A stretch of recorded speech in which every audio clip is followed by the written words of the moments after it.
Okay. So anyway, back to Let's Talk. And now our friend Scott Gallagher is here. You know Scott from Soulful Sundays on 3 Sunday to 5 afternoon. on Sundays, yeah. That's right. Great show yesterday. I was in the car. I heard almost the whole show in the car on the way from one joint to another yesterday. Good to talk to you, Scott. Good to see you again. Thanks for having me. Appreciate it. I saw you were hanging with the Into the Garden gang a few months ago. That was That's the last right. time I ran into you. Yes. Yeah, That was a fun time. Yeah, that talking was about a our good show. gardens. Yeah. Okay, so tell us what's new at Raritan Learning Cooperative. Well, what's new? Anything new or? Well, I mean, over the past, we've been in Flemington since 2017. Right. So, I don't know. Maybe I should just briefly say, right. Raritan Learning Cooperative. We are a full-time program for teens. Well, a little bit beyond that. So kids ages 12 to 18. Mm-hmm. And essentially what we are is sort of a hybrid of homeschool and school. So kids who come to us on paper are homeschooled, but essentially they do maybe not almost everything, but almost everything with us. We have classes, tutoring, we go on trips. Each of the kids has a mentor. So it's a full-time program. And but really the benefit of it is that we can offer sort of all the flexibility of homeschooling with something that looks like school. So we get kids who leave traditional school, or maybe I'd say conventional school, leave conventional school because they're looking for something a little bit more flexible. And then we also have kids who are homeschooled who hit a certain age and they feel like they want to have something that looks a little bit more like school, so they come to us, and sort of it provides a kind of a centralized place for them to do all their classes. And as kids get older, we help them develop a narrative transcript, and we keep track of everything that they do. So should they decide to go to college, whatever their next steps are, they have the sort of supportive documents to allow them to do that. Right. Okay. How many students do you have currently? At our Flemington Center, we have 16.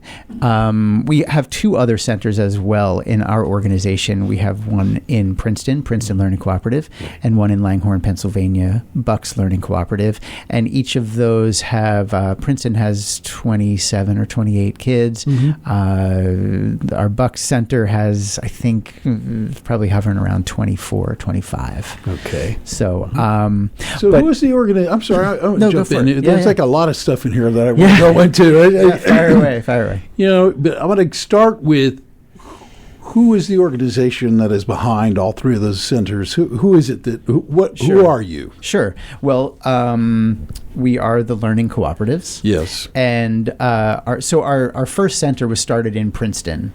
And so Princeton Learning Cooperative is our first center. Yeah. That's been in Princeton for 15 years. And after about 7 or 8 years, we and I started as a board member. So I was a board member maybe 10 years ago or so, maybe a little bit more than that. And so over the course of maybe 7 years into it, we've felt like, well, we could possibly open a second place. And so one of our staff members moved to open a center in Langhorne. And then after a few more years, that's when I sort of moved from being a board member to a staff member. Right. And along with Mary Beth Healy, she was one of the other staff members at our center now. She and I started the center in Flemington. So who is the Learning Cooperative? Who is the Learning? Who is that? When you say we started these things, I'm just curious. I don't know. I know nothing about any of this. Sure. So you're here. I get to ask you a bunch of questions because now I'm curious, because it's a pretty cool sounding organization, actually. Do you mean who in the like the specific names, or who in the organization sense? Okay, right. So I would say we are made up of, so there's 10 full-time staff members. Okay. And thinking about it, I guess a majority of us on staff have been former public school teachers. Okay. So I was a former public school teacher. I taught public school for 17 years. And I can think of at least 4 or 5 of the other staff members who worked in public schools. Some of the other people, one of our staff members in Flemington, she was a longtime homeschooler. I guess she did teach public school before having kids, but she homeschooled her kids. She's sort of the homeschool guru in our organization. And then a couple of other folks in the organization have just joined because they have a belief that education needs to have more options. No, I'm fully supportive of that. And I think, honestly, I agree with that. And one of the things that struck me is that, I've known a number of homeschool kids over the years. Mm-hmm. One of the knocks, if you will, on homeschool kids is that they're not very well socialized. They're not so well socialized. And I'm sitting here going, this is an answer to that.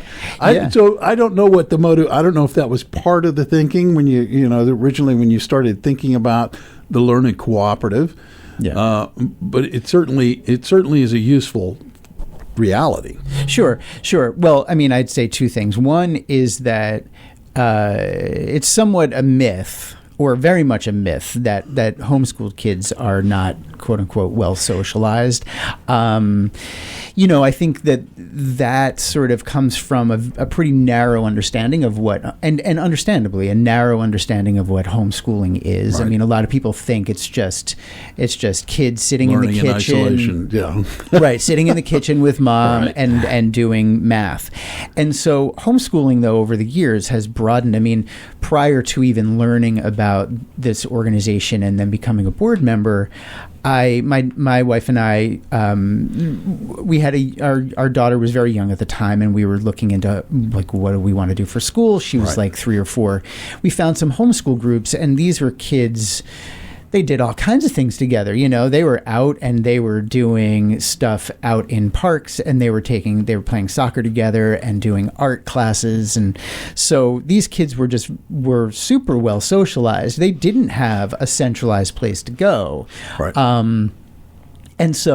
And yet this does sort of, if that myth is kind of there with people thinking about wanting to do homeschooling, we can say, well, no, we have a community, and the community is there, and so it's not just about doing work with your kid in the kitchen. Right. Well, you have trips too. It's great. It's great because what kind of field trips or what have you that do you organize and do? It's all over the map, actually. It's so we have certain things that happen monthly on a regular basis. So we've connected with Flemington DIY, and so once a month we take the kids. We walk 5 minutes because we're right on Main Street in Flemington. So we walk over to Flemington DIY and we do print club, and so they do screen printing. So that's one of the trips. But then we do once a month volunteering at Flemington Food Pantry. Mm-hmm. But sometimes it goes beyond that. So we've volunteered at a number of places. So Trenton area soup kitchen. We also do, just fun stuff. Sometimes the kids will just say, we want to go do a few hours in Lambertville, New Hope, and they walk around and they get lunch and they just do that. Or we go to New Brunswick. We've gone to the Geology Museum and the Zimmerly in New Brunswick. We go to New York and Philadelphia maybe a couple times a year. We go hiking. We go rock climbing. And it's all really driven by the kids' interests. So usually what happens is a boy or a girl says to me, like, oh, I really want to go to the Mutter Museum in Philadelphia. And if they're my mentee, we organize it together. Okay. And so we work on it. We have a weekly meeting. So the kids we plan a few weeks out. Mm-hmm. And the kid will come to the meeting and say, I want to plan this trip to Philly, and it costs this much, and this is how we're going to get here, and then we're going to go have lunch at this particular sushi place that I found. And so they organize it themselves, and we're there to support them. Mm-hmm. But it's really them driving the program. Well, that's fascinating, because I was going to say, how involved are they in the planning? You just answered that question right there. That's fantastic. The last time I was at, you still have a chess chess club that meets at that location? I remember there was. So we try to help as many people as we can with the use of our space. So in addition to so we're there 4 days a week, Monday, Tuesday, Thursday, and Friday from 9 to 3. And so Miguel, who runs Chess Club, I have participated there twice, and being an old chess player, what I did is I felt it was my obligation to lose to a 13-year-old on purpose. Thanks for that. Thanks for that. Trying to be a nice. It's so generous of you, Joey. Nice. It was very funny. I was playing chess with this 13-year-old, and I mean he's just kicking my butt. And I played when I was in high school and college, and he's telling me. So every time it was interesting. Every time I would make a move and it was not the right move, he would just snicker, and I didn't really need the snicker. I can tell you that much. But it was a wonderful environment that Miguel has created there and playing. So I think it's wonderful that you are offering the environment for these chess players of all ages. Right. Yeah. So that's not necessarily part of our program, but it's the facility. It's a great thing for him to be able to use the space. And yeah, one of the kids that does our program, she goes and plays and she kicks my butt regularly. Yeah. Okay. All right. So how are you funded? How is it that the school keeps going? We're a private nonprofit, mm-hmm. So we do fundraising, mm-hmm. But the kids that attend our program are there is tuition, right? So it's funded mainly in that way. We do, however, work really closely with families to offer needs-based fee reductions. Mm-hmm. So I would want to say if there's any family out there that's listening to this who thinks like, oh, there's no way that I could do that, we can try to work with you. So right. Don't hesitate to call, because we really think if because some kids. School is great for some kids, and mm-hmm. it's not so great for other kids. I mean, if we just think about the sheer numbers, mm-hmm. right? So sometimes being in an environment with 1,000, 2,000, 3,000 kids mm-hmm. might not be most advantageous to their learning, and so. They have a smaller environment. Mm-hmm. So, which was going to be my opposite question to what Bill was bringing up about the myth of having kids who are homeschooled not socialized. When you're one of 1,000 kids, are you actually getting socialized in a way that's life-affirming mm-hmm. and uplifting? And if I remember, I mean, I was one of the kids in high school who was involved in many different activities, so I was socialized just by the nature. But I would imagine that kids today, it's sometimes a difficult thing to attempt in a very large environment like that. So it's not necessarily the case that they are getting socialized in a way that's positive or life-affirming as opposed to what you were describing. Yeah, I mean, I think a lot of what we're really trying to do is develop real community. And so, like, even just a very simple piece of that is just how the kids relate to the adults. Mm-hmm. We want to empower them and to let them know that we're not necessarily just making unilateral decisions about how we do things, but that we bring things to them. There are models of education that are like the Sudbury model, where they might even ask the kids who should be hired or fired at the school, and so we're not quite there. Okay. We're not quite there, but we do like to ask the kids, like, well, is this something that works for everyone? We operate kind of in a, I guess maybe a Quaker kind of way, in that we make decisions by consensus. We solve problems in a restorative way. So if there's troubles between the kids, and inevitably there are going to be if you have 30 teenagers or 30 humans, right? Mm-hmm. So we want to do it in a restorative way, one that empowers them, that they're part of the process, that they are not just sort of, it's not a top-down kind of Yeah, I thing. know. I've read that the city of Newark just lowered their voting age for students to be able to vote in school board elections to 16. And so, what you're talking about is students participating in some of the decisions.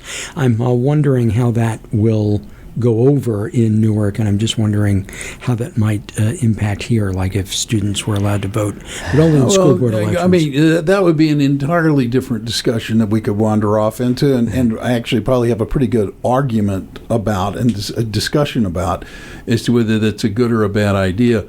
But what I'm intrigued about is the idea that you're teaching these kids to have a responsible conversation. That's what it sounds like to me. You're saying we're going to talk now, and you're going to have some responsibility in this conversation. Yeah. And I need to hear what you think. And I don't think that happens a lot of times in a lot of schools. In most schools. Yeah, and not just schools. I mean, I think that adults in general. I mean, we tend to just assume that we have the answers and that we know what is right, and that and that maybe we'll sort of I don't know, we'll humor kids like, oh, what do you think? And then we just sort of like go on and make the decision we were going to make anyway. But no, you're right. I mean, I think the idea is that we're really empowering them, and the other side of it is that we want to create an environment where kids can screw up and they can make it right, right? And so whether that is screwing up in their own sort of operational day-to-day kind of way of being, so like if we have a lot of classes that are led by volunteers, and so if one of the kids misses a class taught by a volunteer, we don't dole out detentions. We're not giving, in some sort of punitive way. But, the consequence is that they have to kind of own up to the fact that they were out getting a slice of pizza when they really should have been logging on with their math tutor. Yes. Right. And so and we're not trying to do it in some sort of like finger wagging, shaming way, but we're also trying to send the message that like this is the real world, and to use the language of restorative practice, when there is a relational violation, there's relational consequences, and so you just gotta make it right, you make it right, and you move on, and that's what like being in community is about. So how are these kids? I'm number one, the thing I'm sitting here thinking is, and I'm not going to pursue this line of thought, but I think a lot of people would be, or are perhaps even surprised now, to learn that there is another choice outside of the traditional or school system. But second, I'm curious about, because this is a results oriented question. What happens to the kids when they graduate from these programs? How many of them pursue? I'm not talking about just college, but like how many think, okay, you know what I want to do? I want to go into carpentry, and I'm gonna go be an apprentice carpenter or apprentice plumber, or I'm going to go to college, what have you. What are you seeing from the kids when they're graduating from the program? Well, I mean, I would say that I see them doing the things that they want to do. I mean, what do those things look like? That's what I'm asking. Oh, okay, sure. I mean, I didn't know if this was a philosophical question or practical. We could. Yeah, you and I could probably have a really interesting philosophical conversation. But this is a results question. Yeah. Okay, so I guess the answer is, so one way of thinking about it is that the kids that come through programs like ours, and there are others around the country, is that the number of kids that go off to 4-year colleges and do that it's all kind of about the same. Yeah. I mean, we're working with much smaller numbers. So, last year we had, 8 or 9 kids move on. Right. And so we had a couple kids get into 4-year colleges. because that's what they decided to do. Okay. We have a couple kids that are doing community college because that's what they decided to do. We have other kids that are just working, kind of figuring stuff out, thinking about doing a trade. And so those are the various paths. I mean, I think that where we come from is this idea that when the kids are with us, we're asking them, what are they thinking about, and what are the possible paths that they are interested in. Yeah. And sometimes kids don't know, but we're there to. So it's, if a kid says to me, like maybe a trade, I'll say, all right, well, let's explore. Like, what do you do if you want to be a carpenter, or you want to be an electrician, or what are the trades out there that are available? And so we talk to them about those things, and we can actually get started with them when they're 14, 15, 16. And if that's not what they want to do, they can sort of pursue it a little bit and be like, I'm done with that idea. Right. I'm going to move on to something else. Mm-hmm. And so, so we see kids that sort of, they sort of pursue something and then they give up. Mm-hmm. But then they find something else. And sometimes the mistakes that they're making are things that many of us make when we're like 22, 25, 40. Okay. They're sort of like working a lot of this stuff out when they're 14, 15. Okay. What is your average class size? Oh, it's very small. So, I mean, I'd say the biggest class that we have is maybe like 8 or 9 kids. That's just outrageous. 8 kids. Okay. Yeah. How do they? Yeah. Just that's great. Okay. What do you use? Any other social media? Where can people find out more about this? Well, you can, if you just do search for Raritan Learning Cooperative. We do have Facebook and Instagram, so you can check out stuff that we do there. You can go to our website, raritanlearningcooperative.org, and should I give out a phone number? I don't know if that's you can if you want to. I can put that on the Facebook page. Yeah, okay. It's 908-938-1464. Okay. And can people donate or go on their website and say they want to volunteer somehow? How does that work? Oh, sure. Yeah, absolutely. You can be in touch with me directly, Scott at RaritanLearningCooperative.org. If you go to our website, there's a place to donate for sure. Okay. And there's also a way to connect volunteering. We're always looking for, we're specifically looking for someone to teach Greek. Okay. So that's one thing that I can think of off the top of my head. Okay. There might be some other things, but that's like top of my list at the moment. Bill, Joey, let me just say I can't volunteer for that, just in case you were wondering. No. Okay. No Greek. Okay. Because it's all Greek to me. I'm sorry. I had to say. I was waiting for that. I was. Ladies and gentlemen.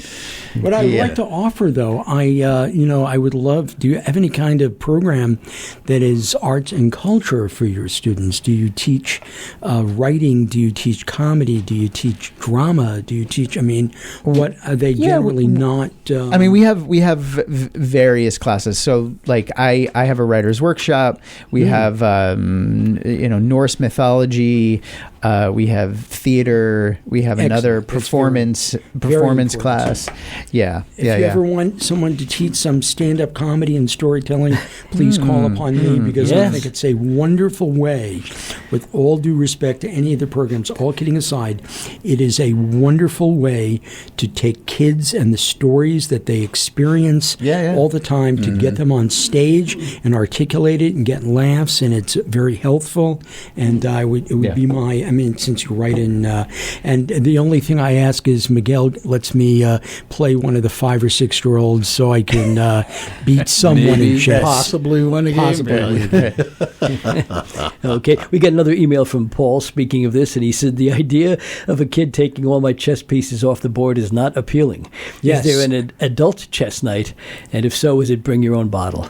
Well, actually, Miguel, I'll plug Miguel's program. He runs it out of Raritan Learning Cooperative, I think twice a month. Yeah. And he also runs it out of Lone Eagle Brewery, and that is so you adults. Can get your own bottle. And that's adults only. You don't even need to bring your own bottle. Yeah, right.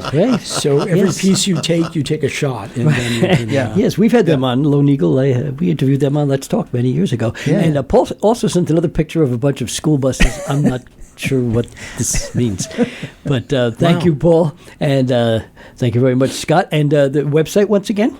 RiordanLearningCooperative.org. .org. And also on Facebook, Instagram, things like that. Yep.